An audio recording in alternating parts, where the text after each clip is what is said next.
立法院會今仔處理國民黨立委洪明凱等52人提出的變形公投提案。根據着這提案主文，主要是針對性侵害犯罪、凌遲囡仔犯罪，抑個詐騙等罪增加變形。國民黨是投52票同意，民進黨投49票反對提案通過表決3到2讀。不過8位民眾黨的立委卻是無投票。這份甲國民黨中央溝通之後，國民黨立委洪明凱等人所提出的變形公投，最早在立法院表決，內營立委52票贊成，另營立委49票反對，提案過關到2讀，調解協商。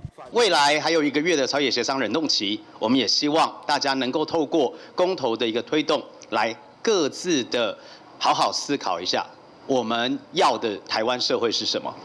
鞭刑是追求公平正義，鞭刑是希望能夠讓加害者在犯罪之前多思考一下。我們黨團一致的決議，好，我們就是暫時不做任何的再等或反對。驗過8位民眾黨立委攏無投票背書，態度保留。國民黨團已經提出反廢死加變形的公投，按全國要撒重啟核電。民眾黨團是提移轉投票，交通罰款專用公投，要拼公投北大選的事情。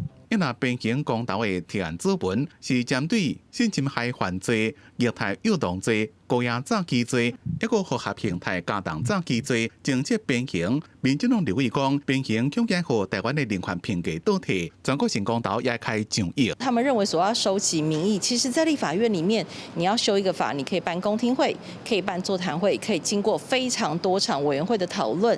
為什麼要搞到公投？為什麼要因為這個題目還要花好幾億？國際上有變形的國家，新加坡上有名是由法院判決的司法變形，適用的案件包括性犯罪、搶劫、毒品。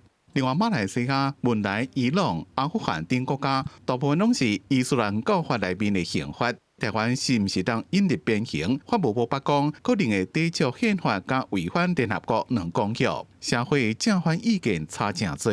記者綜合報道。